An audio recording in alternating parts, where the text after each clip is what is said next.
यह निश्चित रूप से सबसे क्रूर विकृत भाई है जिसे मैंने देखा है। पकड़ी गई युवती को ऑपरेटिंग टेबल पर बांध दिया और उसे जोर से चीखने से रोकने के लिए क्रूरता से उसकी मुंह को सुई से सिल दिया। फिर उसने सर्जिकल चाकू उठाकर पेट को चीरा और शरीर से सबसे कीमती अंग निकाल लिया। फिर उसे 9 युआन 9 तिन के बेहद कम दाम पर काले बाजार में बेच दिया और बाकी बची लाश को 7-7 टुकड़ों में बांट दिया और बेकार को फेंक दिया। बस महिला का पिछला हिस्सा 2 भाइयों के आनंद के लिए रखा।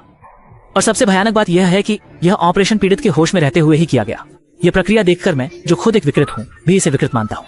दोनों चालाक भाई सेकंड हैंड मार्केट में खरीदी गई एम्बुलेंस का उपयोग करके सुनसान सड़क पर शिकार के इंतजार में रहते हैं। जैसे ही उनके दोस्त उन्हें 120 नंबर पर मदद के लिए बुलाते हैं, वे तुरंत चिकित्सा कर्मियों के रूप में प्रकट होकर सबसे पहले मौके पर पहुंचकर घायलों को ले जाते हैं। लेकिन जैसे ही घायलों को गाड़ी में बिठाया जाता है, वे ऑक्सीजन देने के बहाने घायलों को नशीली गैस वाला ऑक्सीजन मास्क पहना देते हैं। जब घायलों को होश आता है तो उन्हें अत्यंत अमानवीय व्यवहार का सामना करना पड़ता है।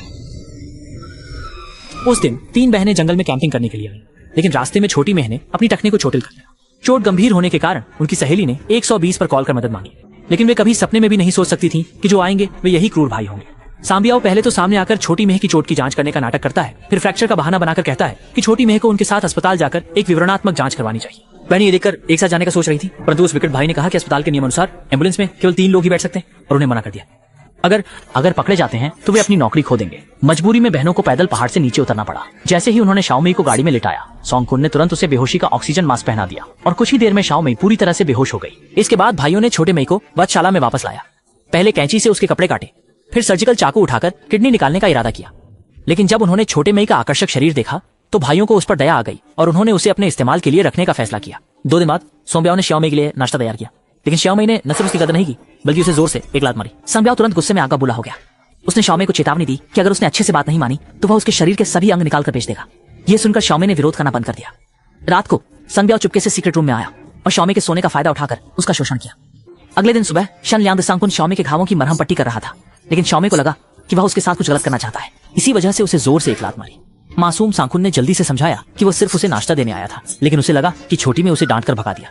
उसके जाने के बाद कई दिनों से भूखी छोटी में ने जमीन से खाना उठाया और बड़े बड़े निवाले लेकर छुपकर खाने लगी।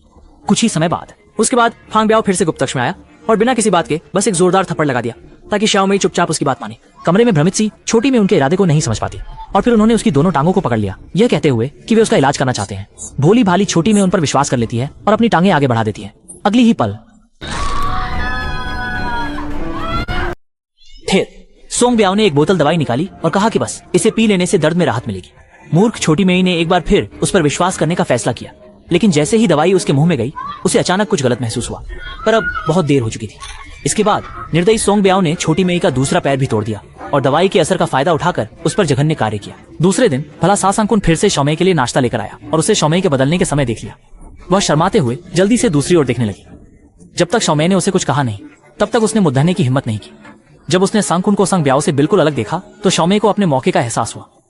भाइयों के बीच फूट डालने के लिए शाओमी जानबूझकर उसके सामने आकर अपना प्यार जताती है। ये क्रिया 30 साल से अकेले रह रहे सांगकुन को इतना डरा देती है कि वह बेहाल होकर तुरंत ही गुप्त कमरे से बाहर भाग जाता है। दोपहर तक दयालु सांगकुन ने उसे एक बाल्टी पानी ला कर दी।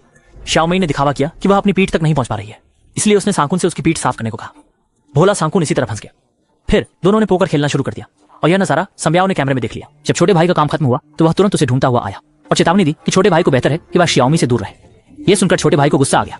उसने गुस्से में बड़े भाई पर चिल्लाते हुए कहा कि वह शाओमी से प्यार करने लगा है और चेतावनी दी कि अगर वह उसे फिर से छेड़ेगा तो वह बड़े भाई को इसका अंजाम भुगतने पर मजबूर कर देगा। लेकिन संगब्याओ ने तुरंत छोटे भाई को मना कर दिया।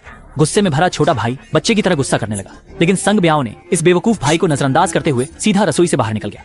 थोड़ी देर बाद छोटा भाई फिर से शाओमी के साथ रोमांटिक हो गया और जब दोनों गहराई से बातचीत करने जा रहे थे, गुप्त कक्ष की लाइट अचानक जल गई और भाई दरवाजे पर खड़ा उन्हें घूर रहा था। लाचार छोटा भाई अपनी पैंट चढ़ाकर चला गया।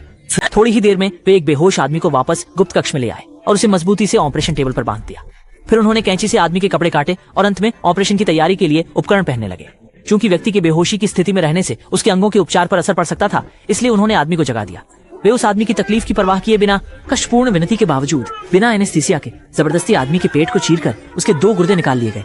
बेचारा आदमी इसी तरह शोक में ढल गया। सोयो कीमती अंगों को निकालने के बाद उन्होंने शव को प्लास्टिक के बैग में डाल दिया और उसे कचरे की तरह फेंक दिया, जबकि कीमती अंगों को काले बाजार में पैसे के लिए बेचा। इस पूरी प्रक्रिया के बाद भाइयों ने जल्दी ही भरपूर पैसा कमा लिया। अगले दिन फिर से सांग ब्याओ गुप्त कमरे में आया और उसने श्याओ मई से पूछा कि उसने छोटे भाई को उसके खिलाफ भड़काकर क्यों उनका मनमुटाव करवा दिया। लेकिन श्याओ मई को इससे कोई फर्क नहीं पड़ा। गुस्से में आकर सांग ब्याओ ने जहर का बोतल खोल दिया और श्याओ मई ने कपड़ा लेकर अपनी नाक और मुंह ढक लिया, लेकिन इसका कोई असर नहीं हुआ और वह जल्दी ही जहर से प्रभावित हो गई। श्याओ मई को सजा देने के लिए संग ब्याओ ने सुई धागा निकाला और एक एक करके उसके होंठ सिल दिए, और इससे भी ज्यादा उसने श्याओ मई के निचले हिस्से को भी नहीं छोड़ा। जब दीदी वापस आया तो वह सदमे में अवाक रह गया। अपने प्रिय को ऐसा अत्याचार झेलते देखकर भगत क्रोधित उसने सीधे बड़े भाई को जमीन पर धकेल दिया और होश खो चुके छोटे भाई ने बड़े भाई का सिर पकड़ लिया और लगातार जमीन पर मारना शुरू कर दिया। जल्द ही बड़े भाई बेहोश हो गया। जब वह तौलिया धोकर छोटे माई के घाव साफ करने की तैयारी कर रहा था तो अचानक छोटे माई जाग गया। वह चुपचाप उठकर बिस्तर से नीचे उतरी और जमीन पर रखी जहरीली गैस उठा ली। फिर मौके का फायदा उठाकर सांग को उनके चेहरे पर जोर से मारा। इसके बाद जब दोनों भाई बेहोशी की हालत में थे तो श्याओ मई उस नर्क से भागने में सफल रही। 6 महीने बाद दोनों भाइयों को फिर से मदद के लिए एक फोन कॉल मिला और वे तुरंत बचाव के लिए चिकित्सा कर्मचारी बनकर वहां पहुंचे। जमीन पर बैठी घायल लड़की को देखकर सांग ब्याओ तुरंत उसकी जांच करने गए, लेकिन लड़की ने अचानक बिजली का झटका देने वाली बंदूक निकाली। भाई दोनों को जल्दी ही जमीन पर गिरा दिया गया। जब स्यांगब्यू दोबारा होश में आया तो अपनी आंखों पर यकीन नहीं कर सका। सामने खड़ी शख्सियत वास्तव में श्याओ मई थी। असल में यह सब उसका बनाया हुआ प्लान था। मकसद था दुश्मन को बाहर लाना। अब उनकी पहचान बदल गई है और उसके सामने अनंत यातना होगी।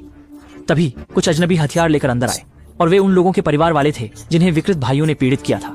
इस बार वे अपने मर चुके परिजनों का बदला लेने आए थे। अंत श्याओ मई ने जेजे संग ब्याओ द्वारा उपयोग की गई रफ्तार को एक एक करके उसी पर लागू किया। अंत में श्याओ मई ने बेयंताई शुंगदी की यावजी हटाकर इसे 9 युआन 90 के मूल्य पर काले बाजार में बेचा। फिल्म यहाँ समाप्त होती है।